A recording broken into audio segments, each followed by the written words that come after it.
Estamos con uno de los que son parte de la denuncia, pero además con un lujo este año que recién comienza para nosotros. Leopoldo Moró está en comunicación, diputado nacional por la provincia de Buenos Aires. Leopoldo, te saluda Julián Saúd de Revista Martia. Muchas gracias por esta comunicación. No, al contrario, gracias a ustedes y bueno, un gran abrazo a todo el equipo, buen año. Muchas gracias. Igual que para el resto de los oyentes. Un placer total tenerte acá, además también que somos oyentes de tu programa El Puente. Leopoldo, ¿cómo es esto de que vos sos tenés que estar ahí para cuidar a la gente, tenés los fueros para eso, te avala, digamos, ser diputado y vos además hace mucho tiempo que sos parte de ese poder, el poder legislativo como senador, en este caso como diputado? ¿Cómo puede ser que te metan esta denuncia? ¿Es constitucional algo así?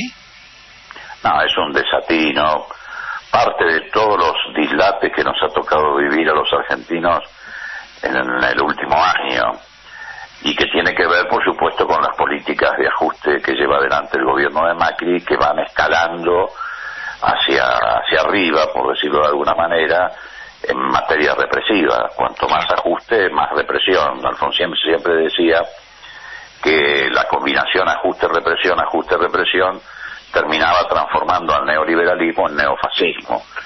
Y Cafiero, que también era un sabio, siempre decía que un liberal asustado terminaba en fascista.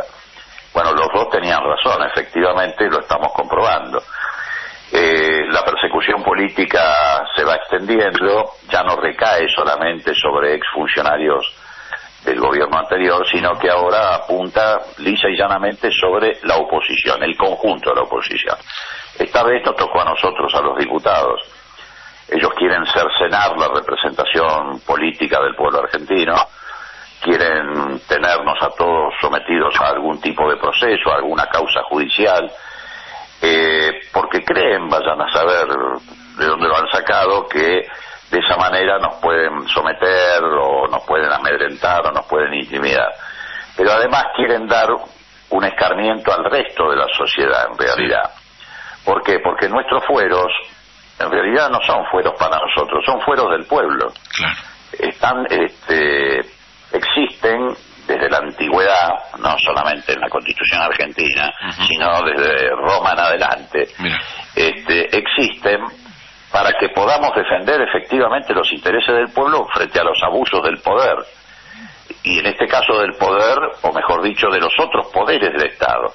Efectivamente, si hay una situación en la que un legislador, como fue nuestro caso, observamos que hay una manifiesta intención de fuerzas de seguridad que están además desbordadas, de poner en riesgo la vida de ciudadanos, poner en riesgo la integridad física de ciudadanos, no solamente debemos, sino que tenemos que intervenir para impedir que esto ocurra.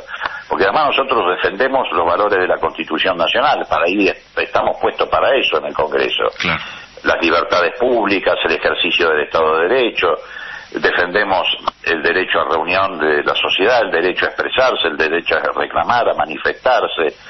Y ese día todos esos derechos, incluidos los nuestros, que fueron limitados también, los de libre tránsito de los legisladores, ambular por donde se nos ocurra, entrar y salir del Congreso, etcétera, ese día estuvieron puestos en riesgo por esta militarización a la que vos hacías referencia. Ahora, Leopoldo, se estableció casi un estado de sitio alrededor del Congreso.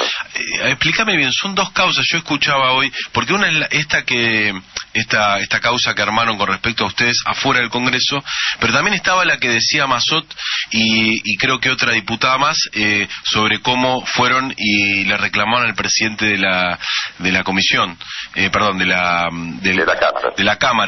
Esa es otra causa que todavía no se presentó, ¿no es cierto? No sé, a ver, causas judiciales hay varias, incluso nuestro bloque al día siguiente, encabezado por Agustín Rossi y el diputado Tailade, presentaron una denuncia penal contra la Gendarmería. Claro. ¿Por qué? Porque no solamente por los actos de represión, que para nosotros fue lo más importante en términos de frenarlo, por una razón obvia, te reitero, por lo que tenemos como obligación en defender la integridad física de los ciudadanos, sino porque además, digámoslo con todas las letras, estas fuerzas de seguridad militarizadas están desbordadas porque el Poder Ejecutivo, tanto Macri como Patricia Bullrich, han enfatizado que no tienen obligación de rendirle cuenta a nadie, Claro. que gozan del llamado principio de inocencia, por lo tanto pueden hacer cualquier cosa. Imagínate vos, es muy fácil deducir lo que te estoy queriendo pintar. Sí, sí, sí. Si ocurrió esto, lo que ocurrió en el centro de la ciudad de Buenos Aires, en las veredas del Congreso Nacional, con las cámaras de la televisión del mundo y de la Argentina filmándolo y registrándolo, imagínate lo que ocurrió en el sur con Maldonado y con Nahuel en el medio del desierto. Clarísimo. Entonces digo, ¿cuál era nuestra misión? Evitar que eso se repitiera en la ciudad de Buenos Aires, evitar que apareciera tendido en la calle un Nahuel o un Santiago Maldonado. ¿Por qué? Porque además te imaginás vos que eso iba a desatar un infierno si esto ocurría. Entonces estamos frente a la necesidad de poner límites que no les pone el Poder Ejecutivo, al contrario. El Poder Ejecutivo los alienta y les dice, hagan lo que quieran. Total, ustedes gozan del principio de inocencia y no tienen que dar explicaciones a nadie. Ahora, así lo dijo la ministra. Leopoldo, en esta estrategia del gobierno de judicializar la política, de criminalizar la protesta, de reprimir preventivamente una movilización masiva, porque eso no lo había visto nunca, esto de que te echen antes de llegar a la plaza ya directamente. Sí, eso fue... El jueves 14 fue así, efectivamente. La Gendarmería intentó echar a la gente antes que llegara a la plaza. Eso la verdad que es novedoso. ¿Cómo es la estrategia de protesta? Yo veo un tuit que vos retuiteaste, suba de precios en los hipermercados hasta el 12%. Más allá de miles de cosas que podés enumerar, me imagino, de cosas de... ¿Cómo se plantea? Sí, ¿cómo se plantea la resistencia popular, democrática, pero que no... pacífica, pero que estos tipos...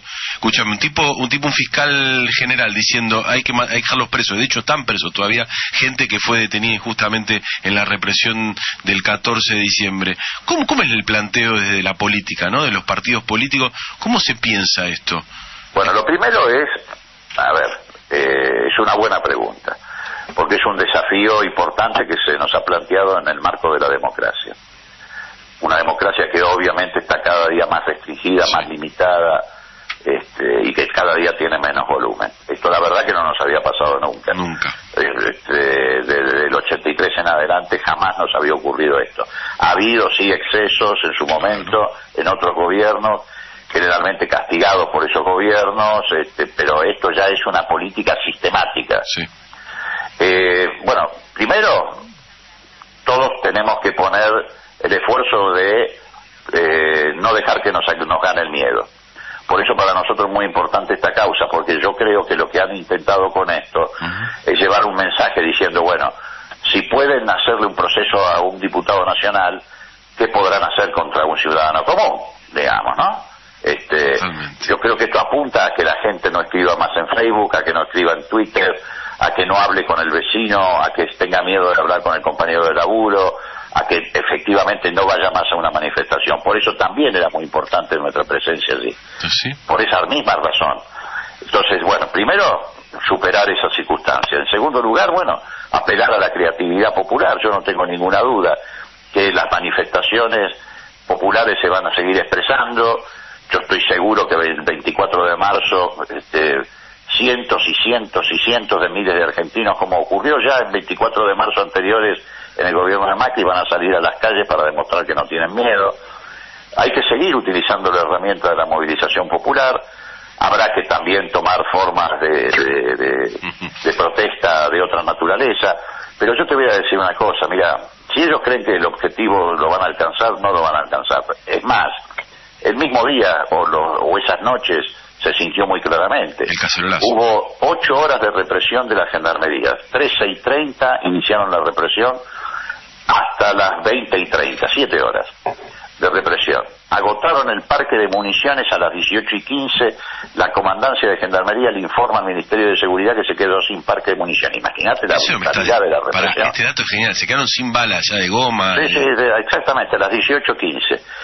Y sin embargo, a la noche, la gente de los barrios de Buenos Aires se levantó con las cacerolas, a pesar de que había visto toda esa represión por televisión. Impresionante.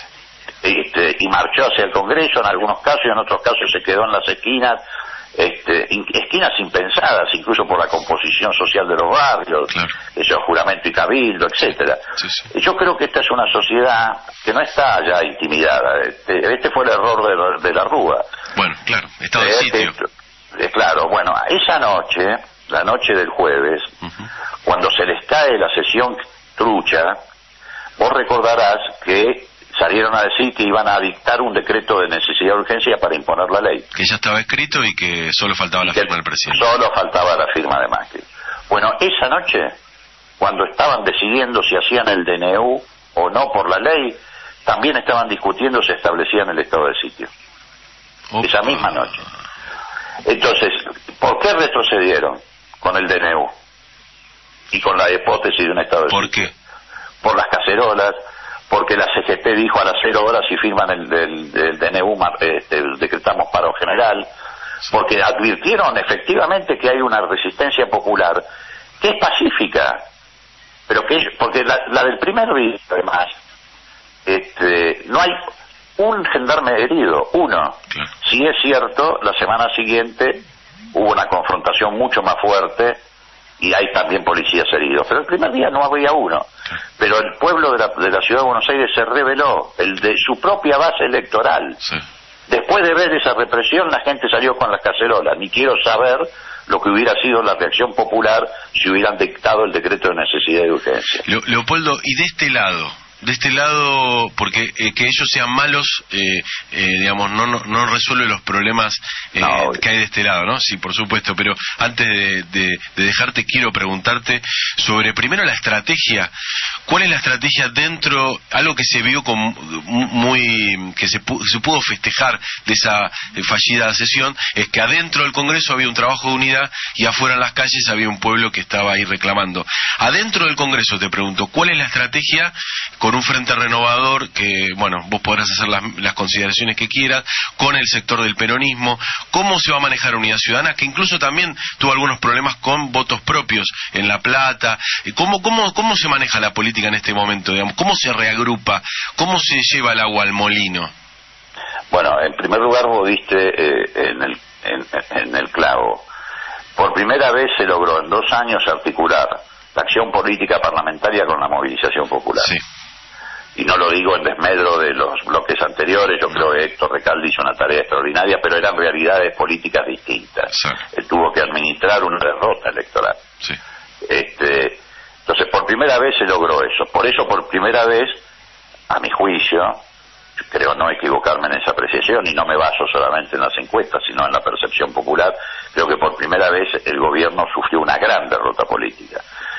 No pudo ganar la votación por apenas 9-10 votos, pero creo que en la calle perdió de punta a punta, porque quedó muy en evidencia, a partir de esta discusión sobre el saqueo a los jubilados, lo que todos sabemos, pero que de pronto hay hechos que deben confirmarlo para que la mayoría abra los ojos, que este es un gobierno de los grupos económicos concentrados, un gobierno de los ricos.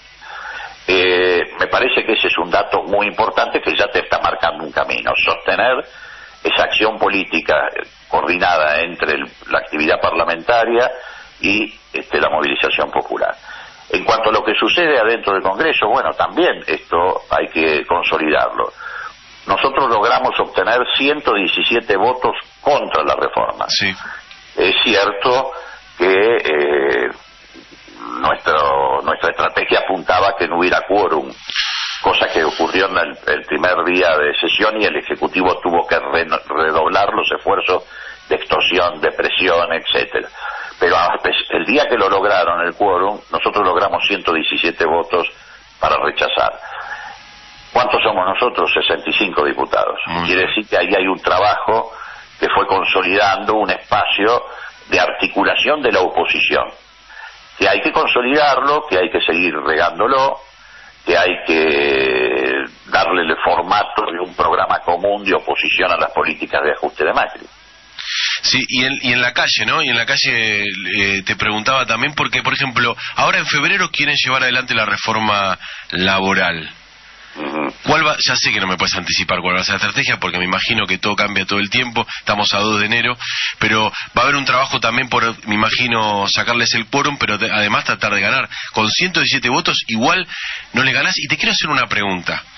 Porque se dio el quórum con ahora no me voy a acordar el número, era 129 o algo así. 129 es el quórum oficial, el quórum legal, perdón. ¿Y por qué cuando se votó con 127?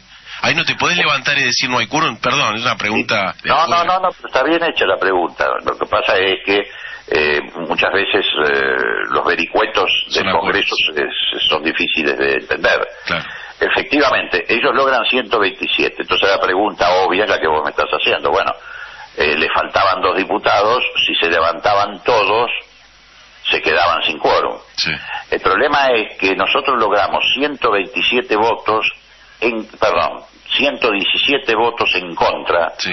Pero de los 117 votos en contra, por ejemplo, claro, para darte solo un ejemplo, había 4 del sector de Lustó que votaban en contra pero no se hubieran levantado para dejar sin quórum. Claro, no sé si está claro. Está clarísimo. Es una frase, ¿no? Que se vota con la mano y se vota con el culo, dicen, ¿no? Exactamente. Entonces, bueno, votaron en contra, pero no se hubieran... Si nosotros, digo, la oposición, se hubiera levantado íntegramente, tal vez no se hubieran... No, tal vez no, ya lo habían anunciado, que ellos no siguen. Y había algún otro voto del llamado... peronismo no, por eso, del bloque de Argentina Federal, que también votaron en contra, pero no se hubieran levantado. Pero bueno, es todo un esfuerzo. Vos sabés mejor que nadie que la construcción política implica un esfuerzo. Totalmente. Pero yo creo que esta vez por supuesto, el mejor resultado hubiera sido que esta ley no se sancionara, porque hubiéramos evitado efectivamente el saqueo a los jubilados, y no solamente a los jubilados, sino a 17 millones de argentinos cubiertos por el régimen de la seguridad social. Vos fijate, todos los que nos vamos a jubilar y que ya nos sacaron 20%. Por eso, y todos los que vienen para adelante a jubilarse, etcétera. Vos fijate, hoy quedó muy claro que se estaba discutiendo. Hoy anunciaron que se pone en marcha el mecanismo de reducción de retenciones a la soja, que va a significar 20.000 millones de pesos menos de recaudación para el Estado y 6.000 millones de pesos menos para las provincias. Por eso nosotros en el debate le dijimos a los gobernadores, ustedes están firmando no un pacto de gobernabilidad, sino un pacto de ingobernabilidad, porque nos están llevando a un default social. Y efectivamente es así. Lo que estábamos discutiendo el otro día era cómo se distribuye el ingreso en la Argentina, quién financia. Por ejemplo, en el caso de la provincia de Buenos Aires, ¿quién financia a Vidal? Sí. Si la financia el jubilado, etcétera, como ocurre ahora, o si los recursos que legítimamente la provincia de Buenos Aires quería recuperar en materia de coparticipación los ponen los grandes grupos económicos concentrados. Ellos decidieron sacárselo a los sectores populares, que van a estar en una situación en abril, marzo, terrible, porque le han sacado recursos nominalmente. Le dijeron, bueno, ustedes van a cobrar menos tanto. Sí. Y además encima, detrás, al día siguiente ponen en marcha una devaluación que también va a impactar muchísimo en esos magros salarios que quedaron recontados de antemano. No sé si está claro. Totalmente. Y la compensación va a ser en marzo, recién. Claro, una cosa de locos. Es como si tuviera deliberado todo para poner a los sectores populares en una situación de extrema vulnerabilidad. Eso agregar los aumentos tarifarios, etc. Muy delicada la situación, Leopoldo. Muchas gracias por esta comunicación y de seguro que vamos a seguir hablándonos porque se viene un verano caliente, me imagino una agenda complicada.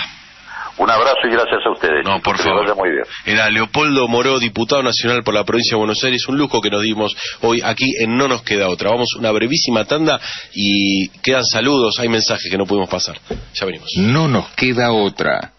La revista Amartya en el aire. AM 740. Radio Rebelde. Alta Radio.